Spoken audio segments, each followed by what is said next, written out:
Hello दोस्तों, स्वागत है आप सभी के अपने चैनल आर के एक्सपर्ट क्लासेस पर। तो कैसे हैं आप सभी? आई होप कि आप लोग अच्छे होंगे और अपने अपने स्टडी में लगे होंगे। तो अभी के इस क्लास में हम बताने वाले हैं मैट्रिक फाइनल बोर्ड परीक्षा 2024 के लिए 2024 बोर्ड परीक्षा के लिए हिंदी के 50 वैसे महत्वपूर्ण ऑब्जेक्टिव क्वेश्चन जो मैट्रिक बोर्ड परीक्षा 2024 में पूछने की संभावना 100% है। तो आप लोग से रिक्वेस्ट है कि क्लास में अंत तक बने रहिएगा। काफ़ी महत्वपूर्ण ये सभी प्रश्न सेट किया गया है, पूरे 50 ऑब्जेक्टिव क्वेश्चन सेट किया गया है। आप लोग क्लास में अंत तक बने रहिएगा और सभी प्रश्न को आंसर देते चलिएगा और आप लोग लास्ट में ज़रूर बताइएगा कि 50 प्रश्न में से कितना आप लोग का प्रश्न सही हुआ। तो चलिए बिना देर किए क्लास को स्टार्ट करते हैं। पहला नंबर क्वेश्चन आपके स्क्रीन पर है। पूछा गया है पहला नंबर क्वेश्चन कि शिक्षा और संस्कृति के लेखक कौन है। बताना है कि शिक्षा और संस्कृति के लेखक कौन है। 4 ऑप्शन दिया गया है, भीमराव अंबेडकर या महात्मा गांधी या अमरकांत या हजारी प्रसाद द्विवेदी। तो शिक्षा और संस्कृति के लेखक कौन है? तो शिक्षा और संस्कृति के लेखक है Mahatma Gandhi. Option number B बिल्कुल राइट आंसर हो जाएगा। चलिए नेक्स्ट क्वेश्चन पूछा गया है 2 नंबर कि ललित निबंध है। बताना है कि इनमें कौन ललित निबंध है। 4 ऑप्शन दिया गया है, मछली जो पाठ है या बहादुर है या नाखून क्यों बढ़ते हैं या नौबत खाने में इबादत। यानी ये सभी आप लोग का चैप्टर हैं। बताना है कि इनमें से कौन ललित निबंध है। तो ललित निबंध यहाँ पर नाखून क्यों बढ़ते हैं यही हो जाएगा। ऑप्शन नंबर सी बिल्कुल राइट आंसर हो जाएगा। नेक्स्ट 3 नंबर क्वेश्चन है कि स्वरनाम का भेद है। बताना है कि इनमें कौन स्वरनाम का भेद है। 4 ऑप्शन दिया गया है, संबंधवाचक या द्रव्यवाचक या व्यक्तिवाचक या भाववाचक। इनमें से कौन स्वरनाम का भेद है। तो देखिए यहाँ पर स्वरनाम पूछा गया है, तो स्वरनाम का भेद है यहाँ पर संबंधवाचक। ऑप्शन नंबर ए बिल्कुल राइट आंसर हो जाएगा। ये सभी तो संज्ञा के भेद हैं, लेकिन यहाँ पर स्वरनाम पूछा गया है तो संबंधवाचक हो जाएगा। नेक्स्ट क्वेश्चन है कि 3 बेटे की माँ है। बताना है कि इनमें कौन 3 बेटे की माँ है। तो याद रखिएगा सीता। ऑप्शन नंबर बी बिल्कुल राइट आंसर हो जाएगा। नेक्स्ट क्वेश्चन देखिए पूछा गया है कि निम्नलिखित में स्वरनाम है। बताना है कि इनमें से कौन सा स्वरनाम है। तो इसका राइट आंसर ऑप्शन नंबर यहाँ पर ए हो जाएगा, वह एक स्वरनाम है। चलिए नेक्स्ट क्वेश्चन है कि रामधारी सिंह दिनकर रचित पाठ है। बताना है कि रामधारी सिंह दिनकर द्वारा इनमें से कौन सा पाठ रचित है। तो याद रखिएगा यहाँ पर जनतंत्र का जन्म। ऑप्शन नंबर यहाँ पर बी बिल्कुल राइट आंसर हो जाएगा। नेक्स्ट क्वेश्चन है कि द्वंद्व समास है। यहाँ पर द्वंद्व समास का उदाहरण इनमें से कौन है। व्याकरण का भी क्वेश्चन देखिए पूछा गया है, क्योंकि आप लोग का एग्जाम में 40 से 50 केवल व्याकरण का ही क्वेश्चन पूछा जाता है, तो व्याकरण भी पढ़ना जरूरी है। तो द्वंद्व समास का उदाहरण इनमें से कौन है। तो द्वंद्व समास का उदाहरण हो जाएगा यहाँ पर दिन रात। ऑप्शन नंबर सी बिल्कुल राइट आंसर हो जाएगा। जब भी 2 शब्दों के बीच इस तरह से आप लोग का देख सकते हो गैप के चिन्ह रहेगा, यानी इस तरह से माइनस का चिन्ह रहेगा, तो आप लोग समझ लीजिएगा कि वह द्वंद्व समास होगा। नेक्स्ट 8 नंबर क्वेश्चन है कि बाबा साहेब भीमराव अंबेडकर का जन्म किस राज्य में हुआ। बताना है कि बाबा साहेब भीमराव अंबेडकर का जन्म किस राज्य में हुआ। महाराष्ट्र या बिहार या उत्तर प्रदेश या मध्य प्रदेश। तो बाबा साहेब भीमराव अंबेडकर का जन्म हुआ था, याद रखिएगा, मध्य प्रदेश में। ऑप्शन नंबर डी बिल्कुल राइट आंसर हो जाएगा। नेक्स्ट क्वेश्चन है कि 20 के दांत कहानी का प्रमुख पात्र कौन है। बताना है कि 20 के दांत कहानी का प्रमुख पात्र कौन है। सेन साहब या खोखा या मदन या गिरधर। तो 20 के दांत कहानी का इनमें प्रमुख पात्र पूछा गया है, तो प्रमुख पात्र है यहाँ पर खोखा। ऑप्शन नंबर बी बिल्कुल राइट आंसर हो जाएगा। चलिए नेक्स्ट क्वेश्चन है कि सेन साहब की नई मटर कार किस रंग की थी। बताना है कि सेन साहब की नई मटर कार किस रंग की थी, लाल या सफेद या नीले या काली। तो सेन साहब की नई मटर कार थी, याद रखिएगा, काली रंग की। ऑप्शन नंबर डी बिल्कुल राइट आंसर हो जाएगा। नेक्स्ट क्वेश्चन देखिए पूछा गया है कि 20 के दांत कहानी के रचयिता कौन है। बताना है कि 20 के दांत कहानी के रचयिता कौन है। यह चैप्टर नंबर 2 है 20 के दांत। तो बताइए कि 20 के दांत कहानी के रचयिता कौन है। अमरकांत है या विनोद कुमार शुक्ल है या नलिन बिलोचन शर्मा है या अतेंद्र मिश्र है। तो 20 के दांत कहानी के रचयिता हैं, याद रखिएगा, Nalin विलोचन Sharma ji. Option number C बिल्कुल राइट आंसर हो जाएगा। नेक्स्ट क्वेश्चन है कि प्रकाश शब्द में उपसर्ग है, बताना है कि प्रकार, यहाँ पर प्रकार लिखा गया, प्रकार शब्द में उपसर्ग बताना है। तो देखिए उपसर्ग किसी भी शब्द के पहले जुड़ता है, तो यहाँ पर उपसर्ग पूछा गया है, प्रकार शब्द में उपसर्ग। तो उपसर्ग जो है वह शब्द के पहले जुड़ता है और प्रत्यय शब्द के लास्ट में जुड़ता है। तो उपसर्ग पूछा गया है तो प्र यहाँ पर उपसर्ग हो जाएगा, जो कि ऑप्शन नंबर देखिए सी में दिया गया है। यहाँ पर इसमें उपसर्ग हो जाएगा प्र उपसर्ग। ऑप्शन नंबर सी बिल्कुल राइट आंसर हो जाएगा।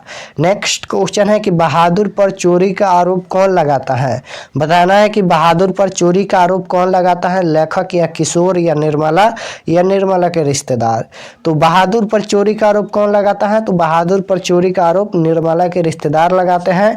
ऑप्शन नंबर डी बिल्कुल राइट आंसर हो जाएगा। नेक्स्ट क्वेश्चन है कि नौबत खाने में इबादत पाठ के केंद्र में है, बताना है यहाँ पर कि नौबत खाने में इबादत पाठ के केंद्र में कौन है, इनमें से बिरजू महाराज या बिस्मिल्लाह खां या जाकिर हुसैन या इनमें से कोई नहीं। तो नौबत खाने में इबादत पाठ के केंद्र में यहाँ पर बिस्मिल्लाह खां है। ऑप्शन नंबर बी बिल्कुल राइट आंसर हो जाएगा।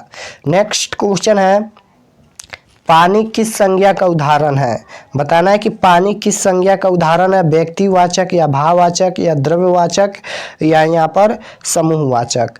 तो पानी किस संज्ञा का उदाहरण है, तो पानी यहाँ पर जो हो जाएगा वह द्रव्यवाचक संज्ञा का उदाहरण हो जाएगा। यहाँ पर पानी, तेल, घी, दही ये सभी द्रव्यवाचक संज्ञा के उदाहरण होता है, याद रखिएगा।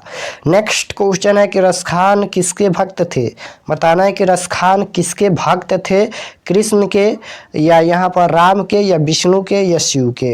तो रसखान कृष्ण के भक्त थे। ऑप्शन नंबर ए बिल्कुल राइट आंसर हो जाएगा, रसखान कृष्ण के भक्त थे। चलिए नेक्स्ट क्वेश्चन यहाँ पर पूछा गया है होनहार में कौन सा प्रत्यय है। अब यहाँ पर प्रत्यय पूछा गया है कि होनहार में कौन सा प्रत्यय है, आर प्रत्यय है या हार प्रत्यय है या हर प्रत्यय है या आरा प्रत्यय है। तो होनहार में हार, यहाँ पर होनहार में हार प्रत्यय हो जाएगा, क्योंकि प्रत्यय किसी भी शब्द के लास्ट में जुड़ता है। तो लास्ट में हार जुड़ा है तो इसका प्रत्यय हार हो जाएगा। ऑप्शन नंबर बी में दिया गया है। नेक्स्ट क्वेश्चन है कि संधि के कितने भेद हैं, बताना है कि संधि के कितने भेद हैं, 1, 2 या 3 या 4। तो संधि के याद रखिएगा 3 भेद होते हैं। ऑप्शन नंबर सी बिल्कुल राइट आंसर हो जाएगा, संधि के 3 भेद होते हैं। नेक्स्ट क्वेश्चन है कि सुजान सागर किनकी रचना है, बताना है कि सुजान सागर किनकी रचना है, प्रेमघन की या गुरु नानक की या रसखान की या घानानंद की। तो सुजान सागर यहाँ पर घानानंद की रचना है।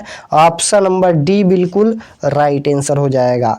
चलिए नेक्स्ट क्वेश्चन है 20 नंबर कि हिरोशिमा किस देश में है, बताना है कि हिरोशिमा किस देश में है, इटली या जापान या फ्रांस या जर्मनी। तो हिरोशिमा किस देश में है, तो हिरोशिमा यहाँ पर क्या हो जाएगा, हिरोशिमा यहाँ पर जापान में है। ऑप्शन नंबर यहाँ पर बी बिल्कुल राइट आंसर हो जाएगा। नेक्स्ट क्वेश्चन है कि कुंवर नारायण द्वारा रचित कविता है, बताना है कि कुंवर नारायण द्वारा रचित कविता इनमें से कौन है, मेरे बिना तुम प्रभु या अक्षर ज्ञान या हमारी नींद या एक वृक्ष की हत्या। तो कुंवर नारायण द्वारा रचित कविता पूछा गया है, तो यहाँ पर एक वृक्ष की हत्या हो जाएगा। ऑप्शन नंबर डी में दिया गया है। नेक्स्ट क्वेश्चन है कि लंबोदर शब्द कौन सा समास है, यहाँ पर समास पूछा गया है कि लंबोदर शब्द कौन सा समास है, द्वंद्व समास या बहुब्रीहि समास या द्विगु समास या तत्पुरुष समास। तो यहाँ पर लंबोदर शब्द जो है वह बहुब्रीहि समास हो जाएगा। ऑप्शन नंबर बी बिल्कुल राइट आंसर हो जाएगा। चलिए नेक्स्ट क्वेश्चन है चोर शब्द का विलोम है, यहाँ पर विलोम शब्द पूछा गया है। तो विलोम शब्द मतलब होता है उल्टा शब्द, तो चोर का उल्टा क्या हो जाएगा, साधु। ऑप्शन नंबर डी में दिया गया है।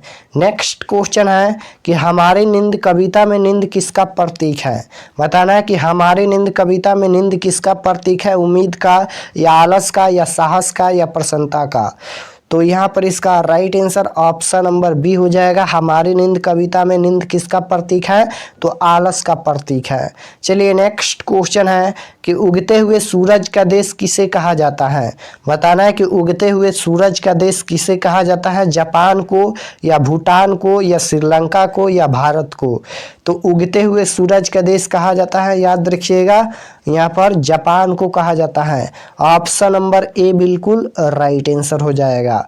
नेक्स्ट क्वेश्चन है कि हमारी नींद किसकी रचना है। बताना है कि हमारी नींद किसकी रचना है, अनामिका की या कुंवर नारायण की या प्रेमघन की या बीरेन डंगवाल की।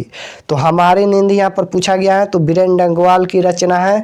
ऑप्शन नंबर डी बिल्कुल राइट आंसर हो जाएगा। नेक्स्ट क्वेश्चन है कि निम्न में भाववाचक संज्ञा कौन है। बताना है कि इनमें कौन भाववाचक संज्ञा है, बुढ़ापा या पहाड़ या नदी या राम। तो यहाँ पर भाववाचक संज्ञा पूछा गया है तो बुढ़ापा हो जाएगा। यहाँ पर ऑप्शन नंबर ए बिल्कुल राइट आंसर हो जाएगा। नेक्स्ट क्वेश्चन है कि सिर उठाना मुहावरे का सही अर्थ क्या है। बताना है कि सिर उठाना मुहावरे का सही अर्थ क्या है। तो सिर उठाना मुहावरे का सही अर्थ होता है, यहाँ पर क्या हो जाएगा, विरोध में खड़ा होना। ऑप्शन नंबर सी में दिया गया है। सिर उठाना मुहावरे का सही अर्थ होता है विरोध में खड़ा होना। ऑप्शन नंबर सी बिल्कुल राइट आंसर हो जाएगा। नेक्स्ट क्वेश्चन है कि निम्न में कौन अशुद्ध शब्द है। यहाँ पर बताना है कि इनमें कौन अशुद्ध शब्द है, अशुद्ध शब्द पूछा गया है। तो अशुद्ध शब्द पूछा गया है तो यहाँ पर हो जाएगा ऑप्शन नंबर डी। यहाँ पर तुम सबसे सुंदरतम हो, यही एक अशुद्ध शब्द है। नेक्स्ट क्वेश्चन है कि भाईचारों का दूसरा नाम क्या है। बताना है कि भाईचारों का दूसरा नाम क्या है, लोकतंत्र या समूह या शर्म या राजतंत्र। तो भाईचारों का दूसरा नाम है लोकतंत्र। ऑप्शन नंबर ए बिल्कुल राइट आंसर हो जाएगा। चलिए नेक्स्ट क्वेश्चन है, दही वाली मगम्मा कहानी के लेखक कौन है। बताना है कि दही वाली मगम्मा कहानी के लेखक कौन है, सुजाता या ईश्वर पेटलीकर या श्रीनिवास या सामरदैया। तो दही वाली मगम्मा कहानी के लेखक हैं श्रीनिवास। ऑप्शन नंबर सी बिल्कुल राइट आंसर हो जाएगा। नेक्स्ट क्वेश्चन देखिए पूछा गया है कि अमराई का कुआं कहाँ है। बताना है कि अमराई का कुआं कहाँ है, शहर में या खेत में या रास्ते में या सभी गलत है। तो अमराई का कुआं कहाँ स्थित है, तो याद रखिएगा अमराई का कुआं रास्ते में स्थित है। चलिए नेक्स्ट क्वेश्चन है कि शादी के बाद मगम्मा का कौन अपना अलग रहता है। बताना है कि शादी के बाद मगम्मा का कौन अपना अलग रहता है। तो याद रखिएगा बेटा। ऑप्शन नंबर ए बिल्कुल राइट आंसर हो जाएगा। नेक्स्ट क्वेश्चन है कि किस नदी के बांध के नीचे लक्ष्मी का घर था। बताना है कि किस नदी के बांध के नीचे लक्ष्मी का घर था, गंगा या यमुना या देवी या सरस्वती। तो यहाँ पर देवी नदी हो जाएगा। ऑप्शन नंबर सी में दिया गया है। नेक्स्ट क्वेश्चन है मगम्मा क्या बेचती थी। तो दही वाली मगम्मा दही बेचती थी। ऑप्शन नंबर बी बिल्कुल राइट आंसर हो जाएगा। नेक्स्ट क्वेश्चन है कि मंगू कब से पागल है। तो यहाँ पर ये जन्म से पागल है। ऑप्शन नंबर ए बिल्कुल राइट आंसर हो जाएगा। नेक्स्ट क्वेश्चन है कि लेखक सुजाता का जन्म हुआ। बताना है कि लेखक सुजाता का जन्म कब हुआ।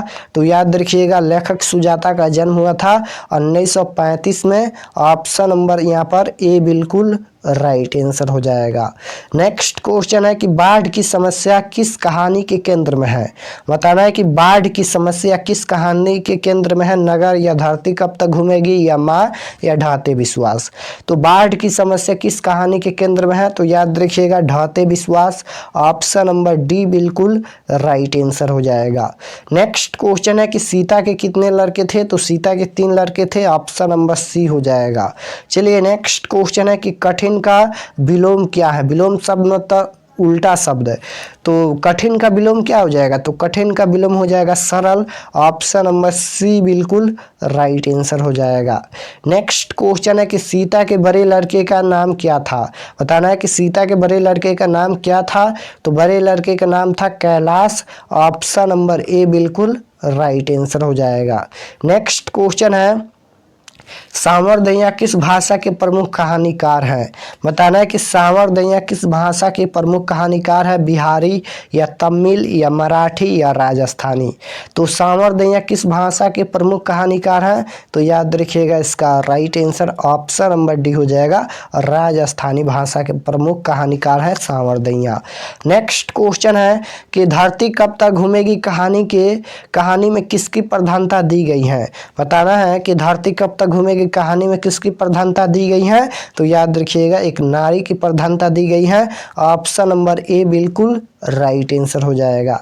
नेक्स्ट क्वेश्चन है कि किसे महसूस होने लगा कि आकाश अनंत नहीं है? तो याद रखिएगा सीता को। नेक्स्ट क्वेश्चन है कि संतु मछली लेकर क्यों भागा?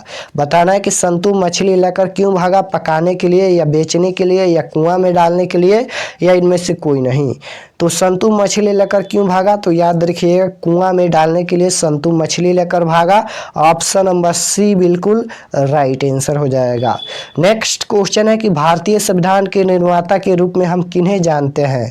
बताना है कि भारतीय संविधान के निर्माता के रूप में हम किन्हें जानते हैं? तो याद रखिएगा भीमराव अंबेडकर को जानते हैं। ऑप्शन नंबर बी बिल्कुल राइट आंसर हो जाएगा।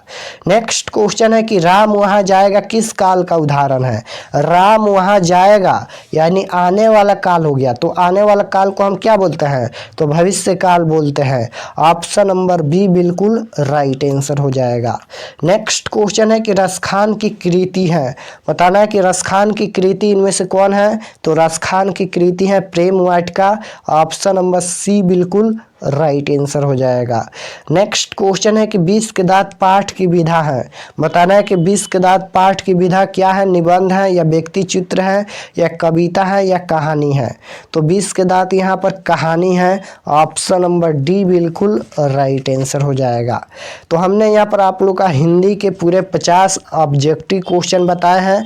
आप लोग कमेंट में जरूर बताना कि 50 क्वेश्चन में से आप लोग का कितना प्रश्न सही हुआ, आप लोग कमेंट में जरूर बताना। और आप लोग का मैट्रिक फाइनल बोर्ड परीक्षा का तैयारी आप लोग कीजिए, क्योंकि समय बहुत ही कम बचा है। आप लोग जोर शोर से आप लोग सेल्फ स्टडी कीजिए, ज़्यादा से ज़्यादा सेल्फ स्टडी कीजिए और ज़्यादा से ज़्यादा आप लोग रिवीजन कीजिए, क्योंकि अब समय बहुत कम बचा है। अब बस समय बचा है रिवीजन के लिए और ज़्यादा से ज़्यादा सेल्फ स्टडी करने के लिए। तो अगर आप लोग चैनल पर नए होंगे तो चैनल को सब्सक्राइब कर लीजिएगा, ताकि आने वाला नेक्स्ट क्लास आपके पास जरूर पहुँचे। तो मिलते हैं नेक्स्ट क्लास में। आप लोग को ऑल द बेस्ट।